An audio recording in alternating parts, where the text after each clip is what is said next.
possibilities can go to find a safe haven, a place of wonderful opportunities and joy. Project ID has social opportunities, meal programs, fun recreation, career development, church services, and the largest Special Olympic team in the state. Project ID is a real community treasure. Please be a volunteer, sponsor a member, or donate what you can to Project ID, Identity Beyond Disability. Greetings! Happy almost Halloween, my friends. As you can see, since this year we won't have a party where I can drive around in my scooter and look all witchy, I'm still same costume, new hat. So here you can see my feathers and all of my stuff. So it is time to read again, and we're back to Charlotte's Web. If you're our first one here for the first time, I'm going to give you a little bit of an update. Wilbur is a pig in Charlotte's Web, and Wilbur was born very, very, very small. So he became a pet pig for a girl named Emma. And as he grew and got to be a regular-sized pig, he got sent to a farm to live. The problem is now the farmer is thinking that it's time to butcher him. If you know what that means, not so good. So Wilbur made a friend in the barn, and it's a big spider named Charlotte. And Charlotte has promised Wilbur that he will not get taken away and get sold or eaten. So we now ended last time with Charlotte trying to figure out how she's going to save Wilbur. So little spider, big pig, how is she going to figure out how to save Wilbur's life? So the chapter we are starting on now is chapter 11, and it is called The Miracle. All right, let's see if I can read through my net or if I need to put my face back up there for you. I think we're going to put it up. Okay. The next day was foggy. Everything on the farm was dripping wet. The grass looked like a magic carpet. The asparagus patch looked like a silver forest. On foggy mornings, Charlotte's web was truly a thing of beauty. This morning, each thin strand of the web was decorated with dozens of tiny beads of water. The web glistened in the light and made a pattern of loveliness and mystery, like a delicate veil. You think it's like mine? Even Lurvy, who wasn't particularly interested in beauty, noticed the web when he came with the pig's breakfast. He noted how clearly it showed up, and he noted how big and carefully it was built. And then he took another look, and he saw something that made him set his pail down. There, in the center of the web, neatly woven in black block letters, was a message that said, "Some pig," with an exclamation point. Lurvy felt weak. He brushed his hand across his eyes and stared hard at Charlotte's web. Oh, look at that. Charlotte has put words in her web. "I'm seeing things," he whispered. He dropped to his knees and uttered a short prayer. Then, forgetting all about Wilbur's breakfast, he walked back to the house and called Mr. Zuckerman. "I think you better come down to the pig pen," he said. "Well, what's the trouble?" asked Mr. Zuckerman. "Anything wrong with the pig?" "Not exactly," said Lurvy. "Come and see for yourself." The two men walked silently down to Wilbur's yard, and Lurvy pointed to the spider's web. "Do you see what I see?" he asked. Zuckerman was staring at the writing on the web, and he murmured the words, "Some pig." Then he looked at Lurvy. Then they both began to tremble. Charlotte, sleepy after her night's exertion, smiled as she watched Wilbur come and stand directly under the web. "Some pig," muttered Lurvy in a low voice. "Some pig," whispered Mr. Zuckerman. They stared and stared for a long time at Wilbur. Then they stared at Charlotte. "You don't suppose that spider," began Mr. Zuckerman, but he shook his head and didn't finish the sentence. Instead, he walked solemnly back up to the house and spoke to his wife.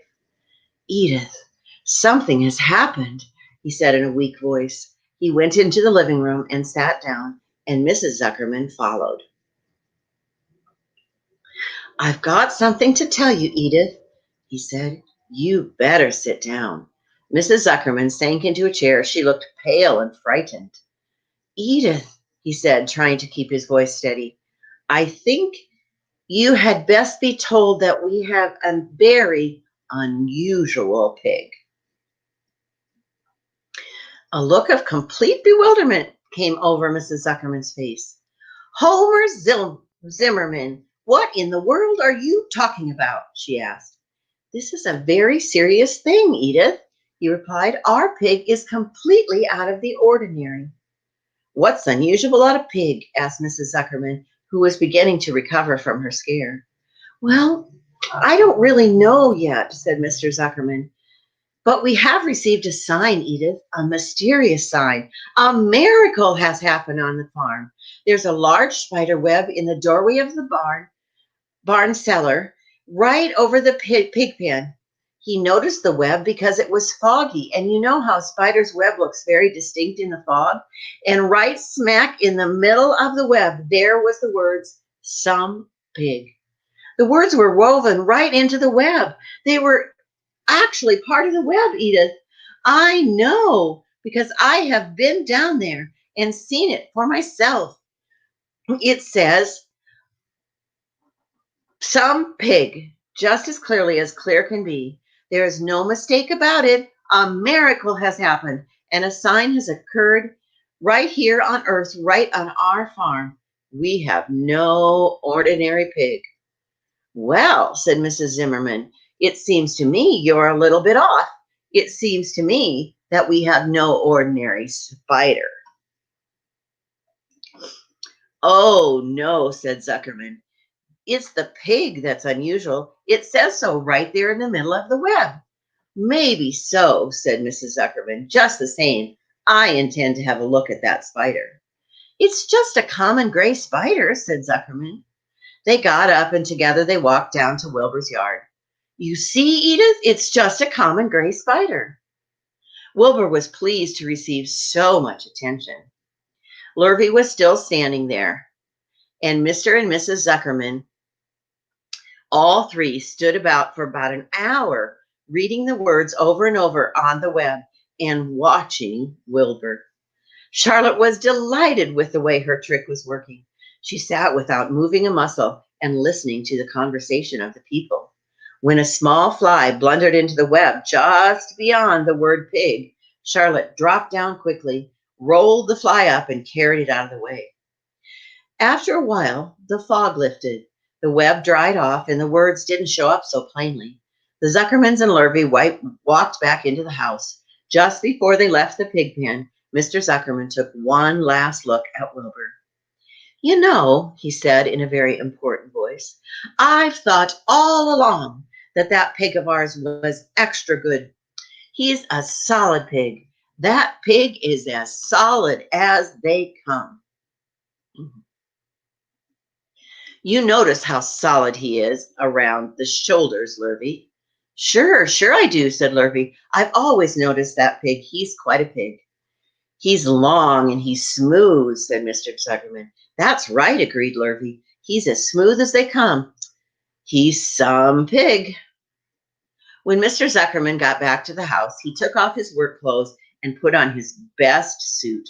Then he got into his car and drove to the minister's house. He stayed for an hour and explained to the minister that a miracle had happened on the farm. So far, said Zuckerman, only 4 people on earth know about this miracle. Myself, my wife Edith, my hired man Lurvy, and now you. Don't tell anybody else, said the minister. We don't know what it means yet, but perhaps I'll give it some thought and then I can explain it in my sermon next Sunday. There can be no doubt that you have the most unusual pig. I intend to speak about it in my sermon and point out the fact that this community has been visited with a wondrous animal. By the way, does the pig have a name?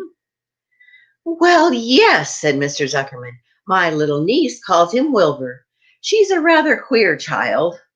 full of notions. She raised the pig on a bottle, and I bought him from her when he was a month old. He shook hands with the minister and left. Secrets are hard to keep. Long before Sunday came, the news spread all over the country. Look at them all coming to the barn. Everyone saw the sign that appeared in the spider's web on the Zuckerman's place. Everyone knew that the Zuckermans had a wondrous pig. People came from miles around to look at Wilbur and to read the words on Charlotte's web. The Zuckermans' driveway was full of cars and trucks from morning to night. Fords and Chevys and Buicks and Roadmasters and GMC pickups and Plymouths and Studebakers and Packards and DeSoto's, gyromatic transmissions and Oldsmobiles with rocket engines and Jeep station wagons and Pontiacs. Wow.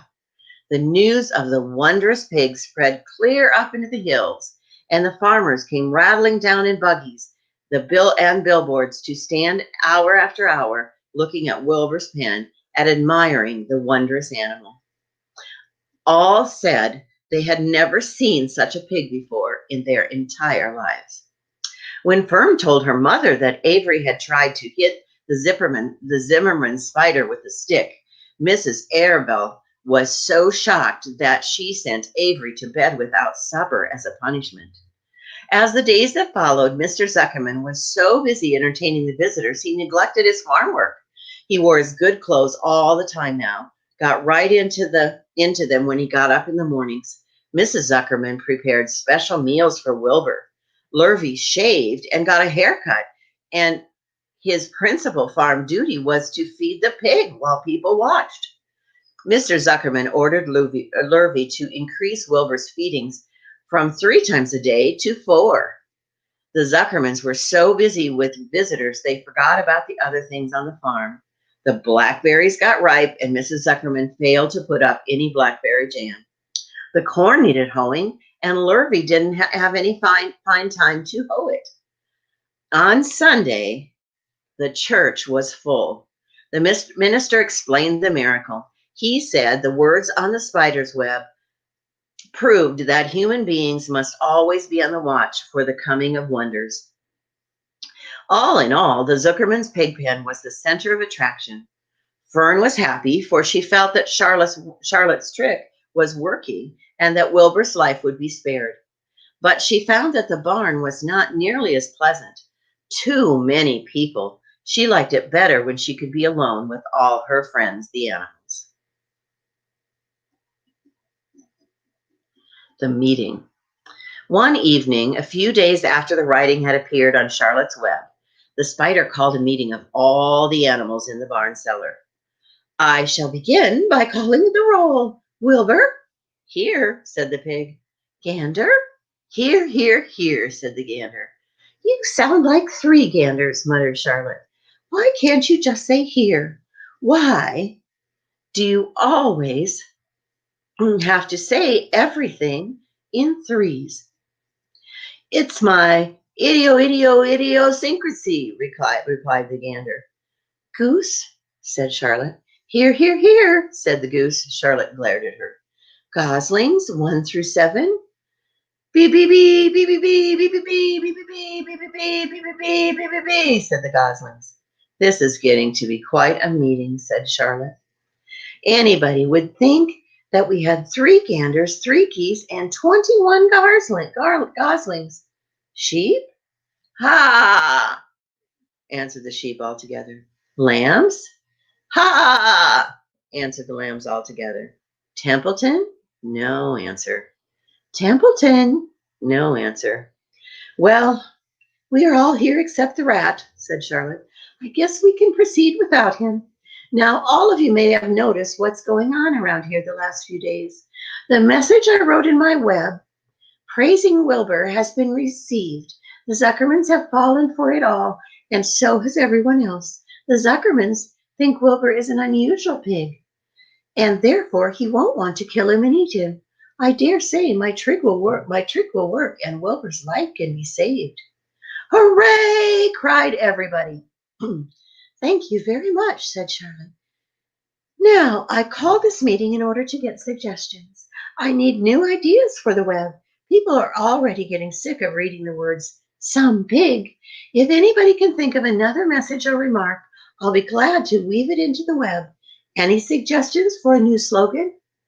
How about Pig Supreme? Said one of the lambs. Oh, there they are, all looking at the sign. No good, said Charlotte. It sounds like a rich dessert. How about terrific, terrific, terrific? Asked the goose. Cut that down to one terrific and it will do very nicely, said Charlotte. I think terrific might impress the Zuckermans. But Charlotte, said Wilbur, I'm not very terrific. That doesn't make a particle of difference, replied Charlotte. Not a particle. People believe almost anything when they see it in print. Does anybody here know how to spell terrific? I think, said the gander, it's T-double-E-double-R, double-double-R, double-E-double-R-R-E, double-C-C-C. What kind of an acrobat do you think I am? Said Charlotte in disgust. I will have to have St. Verus's dance to weave a word like that into my web. Sorry, said the gander. Then the oldest sheep spoke up. I agree that there should be something new written in the web if Wilbur's life is to be saved. And if Charlotte needs help in finding words, I think she can get it from our friend Templeton. The rat visits the dump regularly and has access to old magazines. He can tear out bits of advertisements and bring them here to the barn cellar so that Charlotte can have something to copy. Good idea, said Charlotte, but I'm not sure Templeton will be willing to help. You know how he is, always looking out for himself, never thinking of the other fella. I bet I can get him to help, said the old sheep. I'll appeal to his baser instincts, to which he has plenty. Here he comes now. Everybody quiet while I put the matter up to him. The rat entered the barn the way he always did, creeping along close to the wall. What's up? He asked, seeing the animals assembled. We're here holding a directors' meeting, replied the old sheep. Well, break it up, said Templeton. Meetings bore me. And the rat began to climb the rope against the wall. Look, said the old sheep, next time you go into the dump, Templeton, bring back a clipping from a magazine. Charlotte here needs new ideas so she can write messages in her web and save Wilbur's life. Let him die, said the rat. I should worry.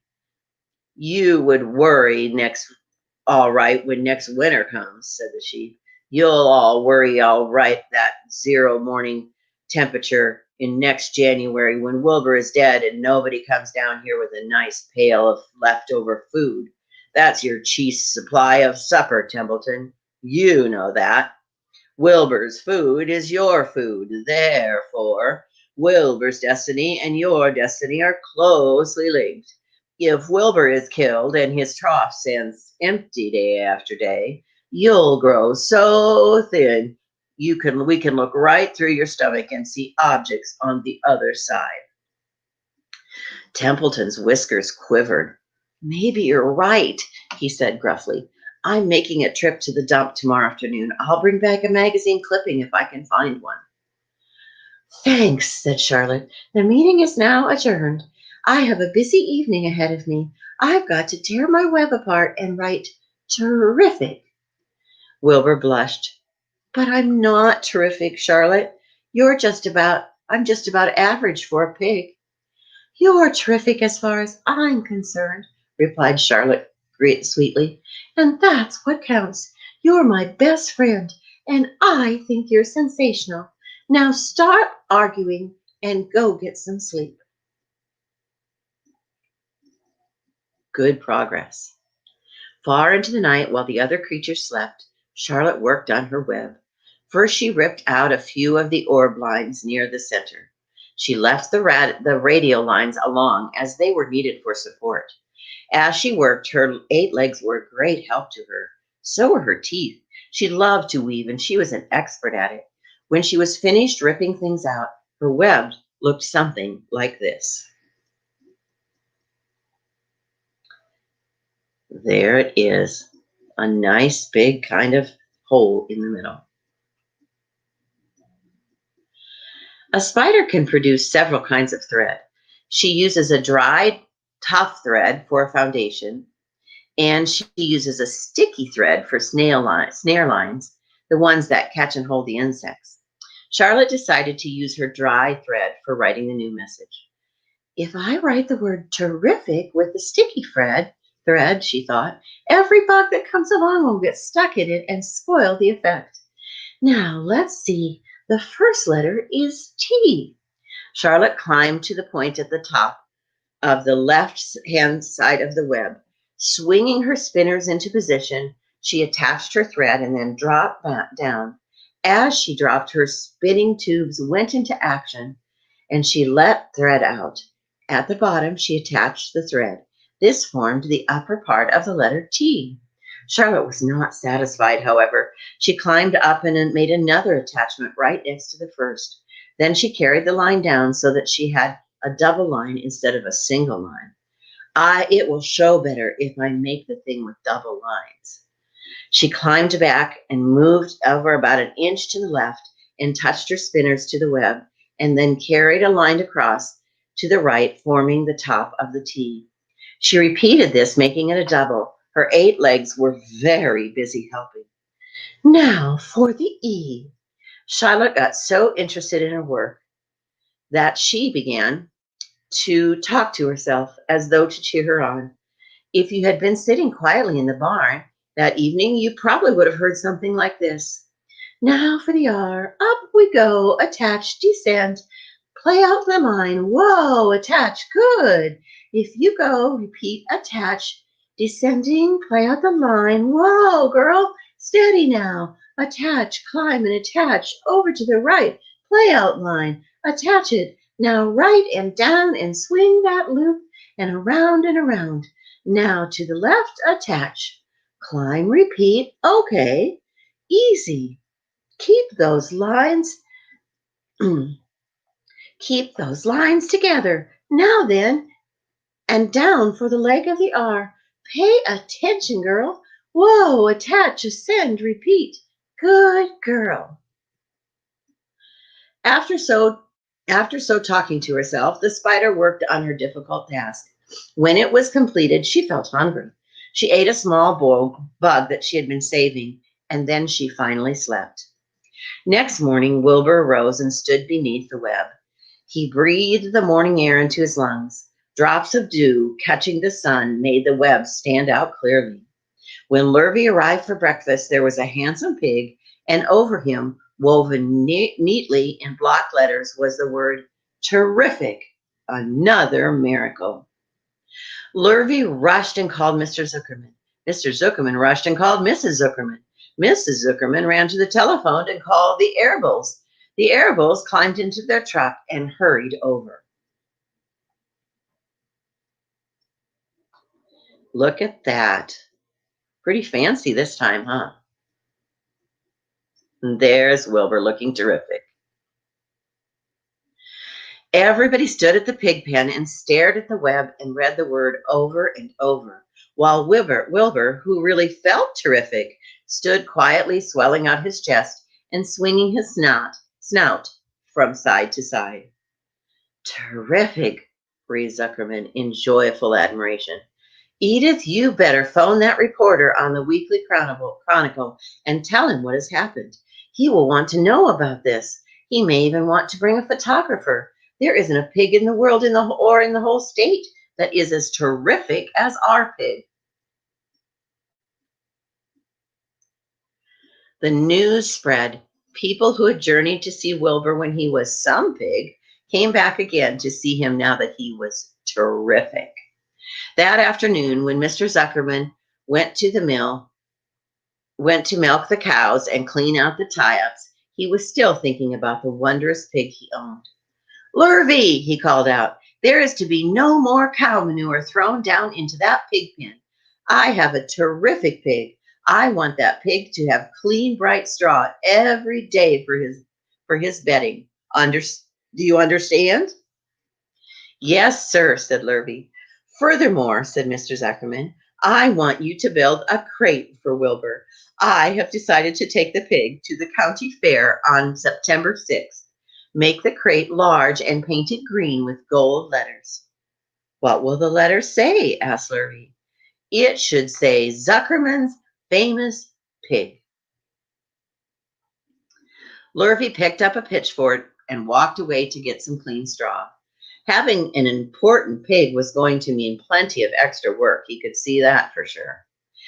Below the apple orchard at the end of the path was the dump where Mr. Zuckerman threw all sorts of trash and stuff that nobody wanted anymore. Here, in a small clearing hidden by young elder trees and wild raspberries, was an astonishing pile of old bottles and empty tin cans and dirty rags and bits of metal and broken bottles and broken hinges and broken springs and dead batteries and last month's magazines and old discarded dish mops, tattered overalls and rusty spikes and leaky pails and forgotten stoppers and useless junk of all kinds, including a wrong-sized crate for the broken ice cream freezer. Templeton knew the dump and liked it. It was a good hiding place there. Excellent cover for a rat. And there was usually a tin can with food still clinging to the inside. Templeton was down there now, rummaging around. When he returned to the barn, he carried in his mouth an advertisement that he had torn from a crumpled magazine. How's this? He asked, showing the ad to Charlotte. It says, crunchy, crunchy. Would that be a good word to write in your web? Just the wrong idea, replied Charlotte. Couldn't be worse. We don't want Zuckerman to think Wilbur is crunchy. He might stop thinking. Oh, there's Templeton, bringing the ad from the magazine.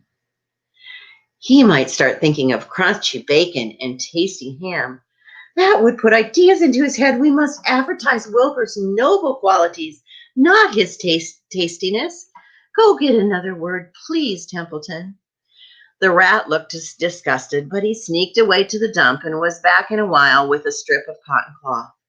How about this? He asked. It's a label off an old shirt. Charlotte examined the label. It said, pre-shrunk. I'm sorry, Templeton, she said, but pre-shrunk is out of the question. We want Zuckerman to think Wilbur is nicely filled out and not all shrunk up. I'll have to ask you to try again. What do you think I am, a messenger boy? Grumbled the rat.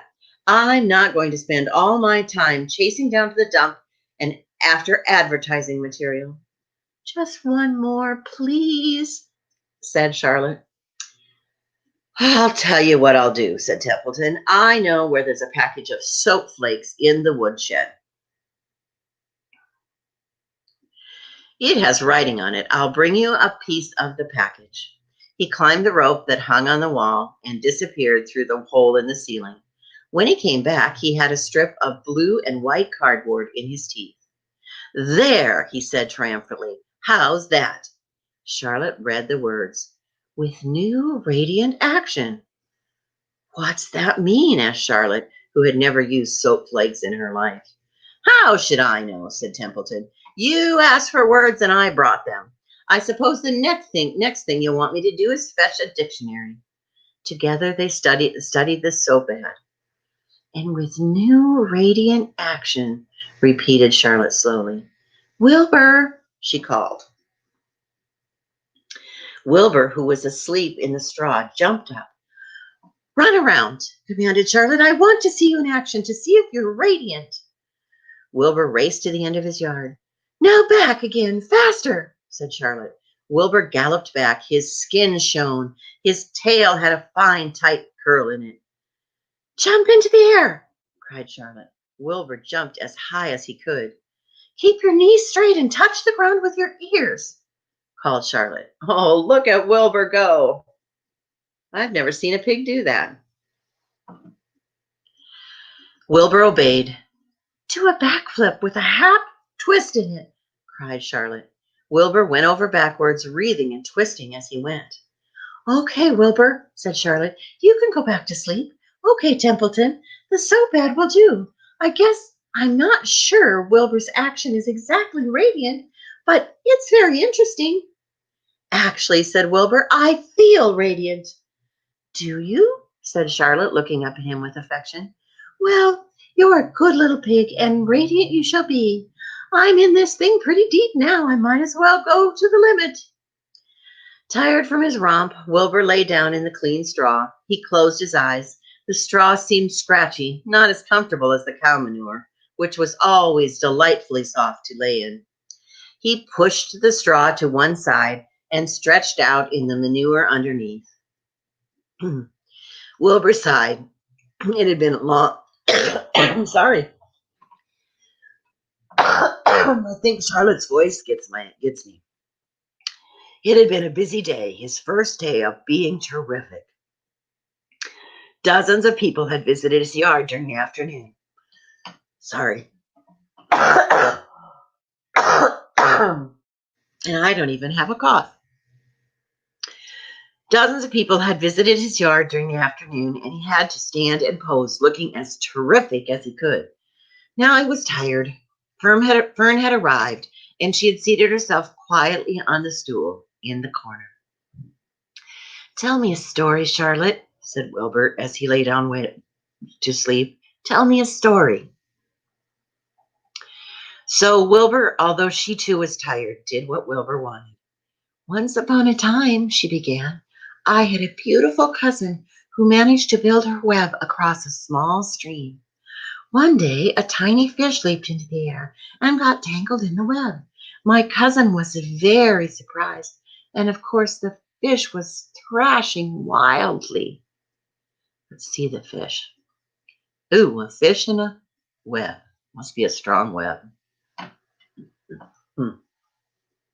My cousin hardly dared tackle it, but she did. She swooped down and threw great masses of wrapping material around the fish and fought bravely to capture it. "Did she succeed?" asked Wilbur. "It was a never-to-be-forgotten battle," said Charlotte.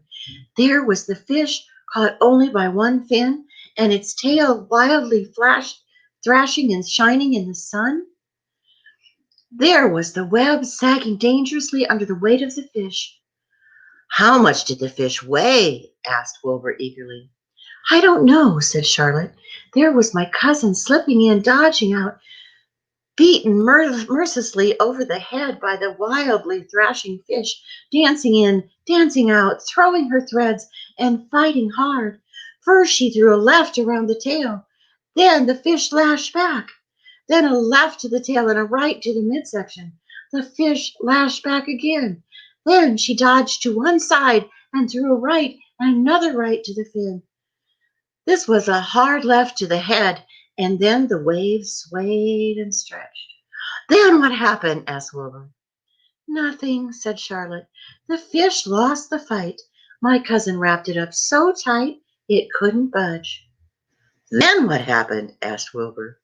"Nothing," said Charlotte. "My cousin kept the fish for a while, and then when she got good and ready, she ate it."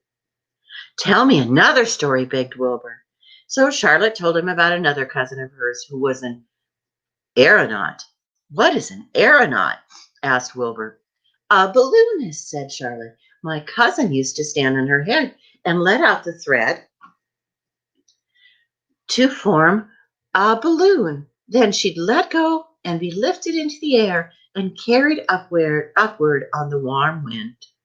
"Is that true?" asked Wilbur. "Or are you just making it up?" "It's true," replied Charlotte. "I have some very remarkable cousins. And now, Wilbur, it's time you went to sleep." "Sing something," begged Wilbur, closing his eyes. So Charlotte sang a lullaby while crickets chirped in the grass and the barn grew dark. This was the song she sang. Sleep, sleep, sleep, my love, my only, deep, deep, deep in the dung and the dark. Be not afraid and be not lonely. This is the hour where frogs and thrushes praise the world from the woods and rushes. Rest from care, my little, my only, deep in the dung and the dark. But Wilbur was already asleep when the song ended, and Fern got up and went home. Dr. Dorian. The next day was Saturday. Fern stood at the kitchen drying the breakfast dishes as her mother washed them. Mrs. Arabelle worked silently. She hoped Fern would go out and play with the other children instead of heading for the Zuckerman's barn to sit and watch the animals. Charlotte is the best storyteller I've ever heard, said Fern, poking her dish towel into a cereal bowl. Fern, said her mother sternly, you must not invent things. You know spiders don't tell stories. Spiders can't talk. Charlotte can, replied Fern. She doesn't talk very loud, but she talks. What kind of story did she tell? Asked Mrs. Arabelle. Well, began Fern, he told us about a cousin of hers who caught a fish in her web. Don't you think that's fascinating? Fern, dear, how would a fish get into a spider's web? Said Mrs. Arabelle.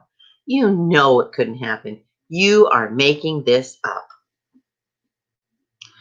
Oh, it happened all right, replied Fern. Charlotte never fibs. This cousin of hers built a web across the stream.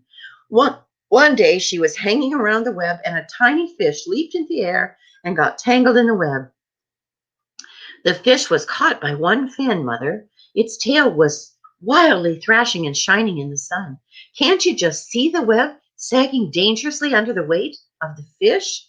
Charlotte's cousin kept slipping in and dodging out, and she was beaten mercilessly over the head by the wildly thrashing fish, dancing in, dancing out, throwing web. Fern, snapped her mother, stop it. Stop inventing these wild tales.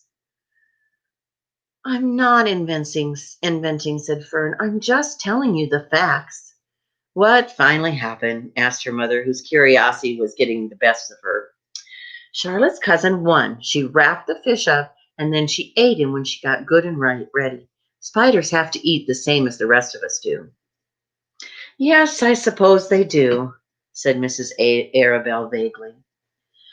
Charlotte has another cousin who is a balloonist. She stands on her head, lets out a lot of line, and is carried aloft on the wind. Mother, wouldn't you simply love to do that? Well, yes, I would. Come to think of it, replied Mrs. Arabelle. But Fern, darling, I wish you would play outside with the other children instead of going to Uncle Homer's barn. Find some of your playmates and do something nice outdoors. You're spending too much time in the barn. It isn't good for you to be alone so much. Alone? Said Fern. Alone? My best friends are in the barn. It's a very sociable place. Not at all lonely. Fern disappeared after a while, walking down the road toward the Zimmermans. Her mother dusted the sitting room. As she worked, she kept thinking about Fern. It just didn't seem natural for a little girl to be so interested in animals. Finally, Mrs. Arabelle made up her mind. She would pay a call on old Dr. Doran and ask his advice. She got in the car and drove to his office in the village. Dr. Dorian had a thick beard. He was glad to see Mrs. Arabelle and gave her a comfortable chair to sit in. It's about Fern, she explained. Fern spends entirely too much time in the Zuckerman's barn. It doesn't seem normal. She sits on a stool in the corner, in the barn cellar, near the pig pen, and watches animals. Hour after hour, she just sits there and listens. Dr. Dorian leaned back and closed his eyes. How enchanting, he said. It must be real nice and quiet down there. Homer has some sheep, hasn't he? Yes, said Mrs. Arabelle, but it all started with that pig. We let Fern raise him on the bottle. She called him Wilbur. Homer bought the pig, and ever since it left our place, Fern has been going to her uncle's to be near it. I've been hearing things about that pig, said Dorian, opening his eyes. He says he's quite a pig. There's Mom talking to the doctor. Have you heard about the words that appeared in the spider's web? Said Mrs. Arabelle nervously. Yes, replied the doctor. Well, do you understand it? Asked Mrs. Arabelle. Understand what? Do you understand how there could be any writing in spider's web? Oh, no, said Dr. Dorian. I don't understand it. But for that matter, I don't understand how a spider learned to spin a web in the first place. When the words appeared, everyone said they were a miracle, but nobody pointed out that the web itself is a miracle. What's the miraculous thing about a spider's web? Said Mrs. Arabelle. Funny looking doctor, huh? I just don't see why you can say a web is a miracle. It's just a web. Ever try to spin one? Asked Dr. Dorian. Mrs. Arabelle shifted uneasily in her chair. No, she replied, but I can crochet a doily and I can knit a sock. Sure, said the doctor, but somebody taught you, didn't they? Well, my mother taught me. Well, who taught the spider? A young spider knows how to spin a web without any instructions from anybody. Don't you recall and regard that as a miracle? I suppose, said Mrs. Arabelle. I never looked at it that way before. Still, I don't understand how those words got into the web. I don't understand it, and I don't like things I don't understand. None of us do, said Dr. Dorian, sighing. I'm a doctor. Doctors are supposed to understand everything. But I don't understand everything, and I don't intend to let it worry me. Mrs. Arabelle fidgeted. Fern says the animals talk to each other. Dr. Dorian, do you believe animals talk? I never heard one say anything, he replied, but that proves nothing. It's quite possible that an animal has spoken civilly to me and that I didn't catch the remark because I wasn't paying attention. Children pay better attention than grown-ups. If Fern says that the animals in Zuckerman's barn talk, I'm quite ready to believe her. Perhaps if people talk less, animals would talk more. People are incessant talkers. I can give you my word on that. Well, I feel better about Fern, said Mrs. Arabelle. I don't think I need to worry about her then. Does she look well? Asked the doctor. Oh, yes. Appetite good? Oh, yes, she's always hungry. Sleep well at night? Oh, yes. Then don't worry, said the doctor. Do you think she'll ever start thinking about something besides pigs and sheep and geese and spiders? How old is Fern? She's 8. Well, said Dr. Dorian, I think she will always love animals, but I doubt that she spends her whole entire life in Homer Zuckerman's barn cellar. How are the boys? Does she know any boys? She knows Henry Fussy, said Mrs. Arabelle brightly. Dr. Dorian closed his eyes again and went into deep thought. Henry Fussy, he mumbled. Remarkable. Well, I don't think you have anything to worry about. Let Fern associate with her friends in the barn if she wants to. I would say offhand that spiders and pigs are fully as interesting as Henry Fussy. Yet I predict that the day will come when even Henry will drop some chance remark that catches Fern's attention. It's amazing how children change from year to year. How's Avery? He asked, opening his eyes wide. Oh, Avery, chuckled Mrs. Arabelle. Avery's always fine, of course. Of course, though, he gets into poison ivy and gets stung by wasps and bees and brings frogs and snakes home and breaks everything he lays his hands on. He's fine. Good, said the doctor. Mrs. Arabelle said goodbye and thanked Dr. Dorian very much for his advice. She felt greatly relieved. The crickets. The crickets sang in the grass. They sang the same song of summer's ending, a sad, monotonous song. Summer is over and gone, they sang. over and gone, summer is dying, dying. The crickets felt it was their duty to warn everybody that summertime cannot last forever.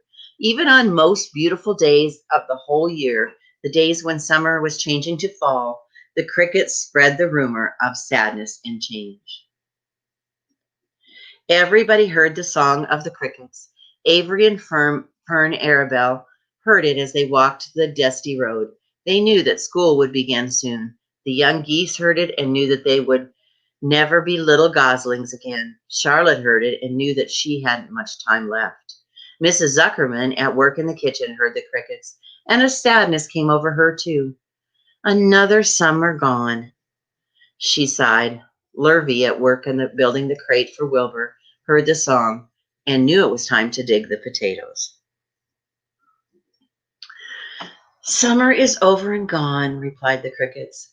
How many nights still till frost, sang the crickets.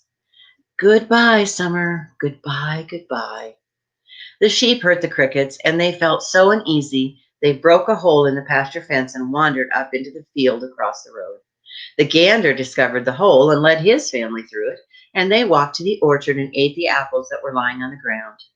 A little maple tree in the swamp heard the cricket's song and turned bright red with anxiety. Wilbur was now the center of attention on the farm. Good food and regular hours were showing results. Wilbur was a pig any man would be proud of. One day, more than 100 people came to stand at his yard and admire him. Charlotte had written the word radiant, and Wilbur really looked radiant as he stood in the golden sunlight. Ever since the spider had befriended him, he had done his best to live up to his reputation.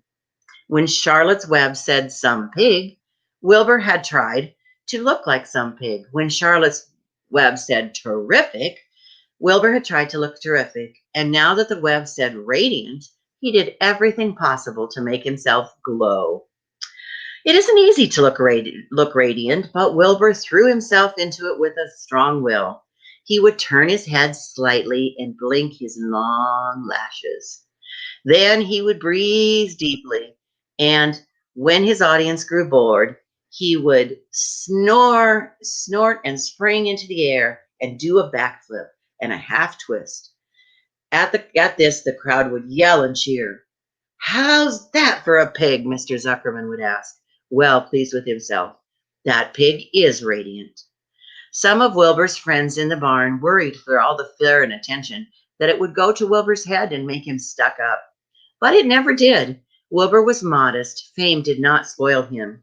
He still worried about the future, and he could hardly believe that this mere spider was going to save his life. Sometimes at night he would have a bad dream. He would dream that the men were coming to get him with knives and guns, but that was only a dream. In the daytime, Wilbur usually felt happy and confident. No pig ever had truer friends, and he realized that friendship is the most satisfying thing in the world.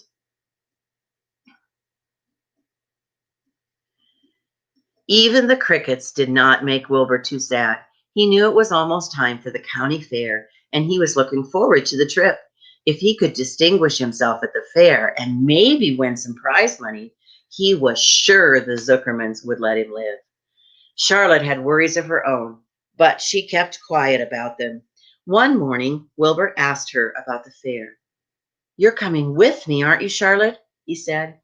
Well, I don't know, replied Charlotte. The fair is far away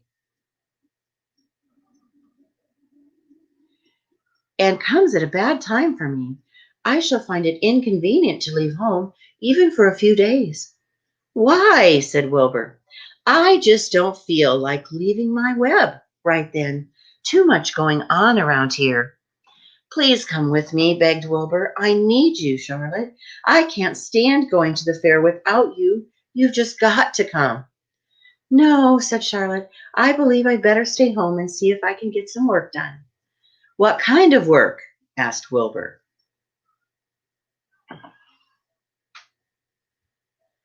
Egg laying. It's time that I made an egg sack and filled it with eggs. I didn't know you could lay eggs, said Wilbur in amazement. Oh, sure, said the spider. I'm versatile. What does versatile mean? Full of eggs? Asked Wilbur. Certainly not, said Wilbur. Versatile means I can turn with ease from being one thing to another.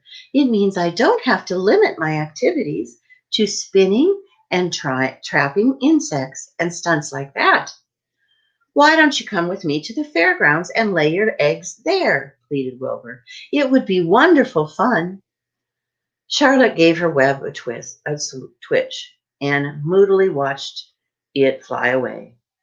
I'm afraid not, she said. You don't know the first thing about egg laying, Wilbur. I can't arrange my family duties around egg laying, and I can't arrange my family duties just to suit the management of the county fair. When I get ready to lay eggs, I have to lay the eggs, fair or no fair. However, I don't want you to worry about it. You might lose weight. We'll leave it this way. I'll come to the fair if I possibly can. Oh, good, said Wilbur. I knew you wouldn't forget me and forsake me just when I needed you most. All day, Wilbur stayed inside, taking life easy in the straw. Charlotte rested and ate a grasshopper. She knew that she couldn't help Wilbur much longer. In a few days, she would have to drop everything and build a beautiful little sack that would hold her eggs. Off to the fair. The night before the county fair, everybody went to bed early. Fern and Avery were in bed by 8. Avery lay dreaming about the Ferris wheel that stopped and he was at the very top car. Fern lay dreaming that she was getting sick in the swings. Lurvy was in bed by 8:30. He lay dreaming that he was throwing baseballs at a cloth cat and winning a genuine Navajo blanket. Mr. and Mrs. Zuckerman were in bed by 9. Mrs. Zuckerman dreamed about a deep freeze. Mr. Zuckerman, and look, there's Will. Boy, he's getting really big, isn't he?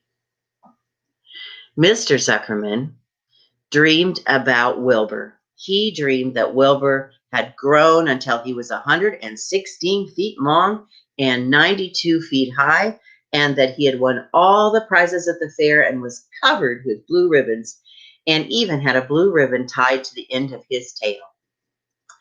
Down in the barn cellar, the animals too went to sleep early, except for Charlotte. Tomorrow would be fair day. Every creature planned to get up early to see Wilbur off on his great adventure. When the morning came, everybody got up at daylight. The day was hot. Up the road at the Arabelle's house, Fern lugged a pail of water to her room and took a sponge bath. Then she put on her prettiest dress because she knew that she would see boys at the fair. Mrs. Arabelle scrubbed the back of Avery's neck and wet his hair and patted it down and brushed it down hard until it stuck to the top of his head, all but about 6 hairs that stood up on Avery's head. Avery put on clean underwear, clean blue jeans, and even a clean shirt. Evidently, that's a big deal for Avery. Mr. Arabelle dressed, ate breakfast, and then went out to polish his truck. He had offered to drive everybody to the fair, including Wilbur. Right and early, Lurvy put clean straw in Wilbur's crate and lifted it into the pig pen. The crate was green, and in gold letters it said, Zuckerman's famous pig. Charlotte had her web looking fine for the occasion. Wilbur ate his breakfast slowly. He tried to look radiant without getting food in his ears. In the kitchen, Mrs. Zuckerman suddenly made an announcement. Homer, she said to her husband, I am going to give that pig a buttermilk bath. A what? Said Mr. Zuckerman. A buttermilk bath. My grandmother used to bathe her pig with buttermilk when it got dirty. I just remembered it. Well, Wilbur's not dirty, said Mr. Zuckerman proudly. He's filthy behind the ears, said Mrs. Zuckerman. Every time Lurvy slops him, the food runs down around the ears. Then it dries and forms a crust. He also has a smudge on one side where he lays in the manure. He lays in clean straw, corrected Mr. Zuckerman. Well, he's dirty anyway, and he's going to have a bath. Mr. Zuckerman sat down weakly and ate a donut. His wife went to the woodshed. When she returned, she wore rubber boots, an old raincoat, and she carried a bucket of buttermilk and a small wooden paddle. Edith, you're crazy, mumbled Mr. Zuckerman, but she paid no attention to him. Together they walked to the pig pen. Mrs. Zuckerman wasted no time. She climbed into Wilbur's pen and got to work. Dripping her paddle in the buttermilk, she rubbed him all over. The geese gathered around to see the fun, and even the sheep did, and the lambs. Even Templeton poked his head out cautiously to watch Wilbur get a buttermilk bath. Charlotte got so interested that she lowered herself. Look there, a buttermilk bath. You guys want that? Not me. Charlotte lowered herself on a drag line so she could see better. Wilbur stood still and closed his eyes. He could feel the buttermilk trickling down his sides. He opened his mouth and some buttermilk ran in. It was delicious. He felt radiant and happy. When Mrs. Zuckerman got through and rubbed him dry, he was the cleanest, prettiest pig you've ever seen. He was pure white, pink around the ears and snout, and smooth as silk. The Zuckermans went up to change into their best clothes. Lurvy went to shave and put on his plaid shirt and his purple necktie, and the animals were left to themselves in the barn. The 7 goslings paraded around and around their mother. Please, please, please take us to the fair, begged the goslings. They all 7 began teasing to go. Please, please, please, please, please, please, please, please. They made quite a racket. Children, snapped the goose, we're staying quietly here at the home. Only Wilburberg is going to the fair. Just then, Charlotte interrupted. I shall go too, she said softly. I have decided to go with Wilbur. He may need me. We can't tell what may happen at the fairgrounds. Somebody's got to go along who knows how to write. And I think Templeton better come along too. I might need somebody to run errands and do general work. I'm staying right here, grumbled the rat. I haven't the slightest interest in fairs. That's because you've never been to one, remarked the old sheep. A fair is a rat's paradise. Everybody spills food at the fair. A rat can creep out at night and eat to his heart's content, a real feast. In the horse barn, you'll find oats that the trotters have placed and spilled. In the trampled grass of the infield, you'll find old discarded lunch boxes containing the foul remains of peanut butter sandwiches, hard-boiled eggs and cracker crumbs, bits of donuts and particles of cheese. In the hand-baked dirt of the midway, after the glaring lights are out and people have gone home to bed, you will find a veritable treasure of popcorn fragments, frozen custard drippings, candied apples that are abandoned by tired children, sugar fluffs, crystals, salted almonds, popsicles, partially gnawed ice cream cones, and the wooden sticks of lollipops. Everywhere's loot for a rat, in tents and booths, in hay lofts. Why, a fair has enough disgusting leftovers to satisfy a whole army of rats. Templeton's eyes were blazing. Is that true? He asked. Is this appetizing yarn of yours true?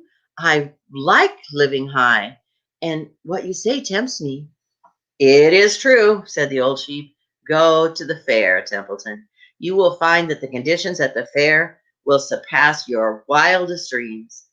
Buckets with sour mash sticking to them, tin cans containing particles of tuna fish, greasy paper, bags stuffed with rotten. That's enough, cried Templeton. Don't tell me any more. I'm going. Good, said Charlotte, winking at the old sheep. Now then, there's no time to be lost. Wilbur will be soon put in the crate. Templeton and I must get into the crate right now and hide ourselves. The rat didn't waste a minute. He scampered over to the crate, crawled between the slats, and pulled straw up over him so he was hidden from sight. All right, said Charlotte. I'm next. She sailed into the air, let out a drag line, and dropped gently to the ground. Then she climbed the side of the crate and hid herself inside a knothole in the top board. The old sheep nodded. What a cargo, she said. The sign ought to say Zuckerman's famous pig and 2 stowaways. Look out, people are coming. Coming, coming, coming, shouted the gander. Cheese it, cheese it, cheese it. The big truck with Mr. Arabelle at the wheel backed down slowly towards the barnyard. Lurvy and Mrs. Zuckerman walked alongside. Fern and Avery were standing in the body of the truck, hanging onto the sideboards. Listen to me, whispered the old sheep to Wilbur. When they open the crate and try to put you in, struggle. Don't go in without a tussle. Pigs always resist when they are being loaded. If I struggle, I'll get dirty, said Wilbur. Never mind that. Do as I say. Struggle. If you want to walk into the crate without resisting, Zuckerman might think you are bewitched, and he'll be scared to go to the fair. Templeton poked his head up through the straw. Struggle if you must, he said, but kindly remember that I'm hiding down here in this crate, and I don't want to be stepped on or kicked in the face or pummeled or crushed in any way or squashed or buffeted about or bruised or lacerated or scarred. Just watch what you're doing, Mr. Radiant, when they get to shoving you in. Be quiet, Templeton, asked the sheep. Pull in your head. They're coming. Look radiant, Wilbur. Lay low, Charlotte. Talk it up, geese. The truck backed slowly to the pig pen and stopped. Mr. Arabelle cut the motor, got out, and walked to the rear and lowered the tailgate. The geese cheered. Mrs. Arabelle got out of the truck. Fern and Avery jumped to the ground. Mrs. Zuckerman came walking down from the house. Everybody lined up at the fence and stood for a moment, admiring Wilbur and the beautiful green crate. Nobody realized the crate already contained a rat and a spider. He's some terrific pig, said Lurvy. That's some pig, said Mrs. Arabelle. He's very radiant, said Fern, remembering the day he was born. Well, said Mrs. Zuckerman, he's clean anyway. The buttermilk certainly helped. Mr. Arabelle studied Wilbur carefully. Yes, he's a wonderful pig, he said. It's hard to believe that he was the runt of the litter. You'll get some extra good ham and bacon, Homer, when it comes time to kill that pig. Wilbur heard these words and his heart almost stopped beating. I think I'm going to faint, he whispered to the old sheep who was watching. Kneel down, whispered the old sheep. Let the blood rush to your head. Wilbur sank to his knees, all radiance gone, his eyes closed. Look, screamed Fern, he's fading away. Hey, watch me, yelled Avery, crawling on all fours into the crate. I'm a pig, I'm a pig. Avery's foot touched Templeton under the straw. What a mess, thought the rat. What fantastic creatures boys are. Why did I let myself in for this? The geese saw Avery in the crate and cheered. Avery, you get out of that crate this instant, commanded his mother. What do you think you are doing? I'm a pig, cried Avery, tossing handfuls of straw into the air. Oink, oink, oink.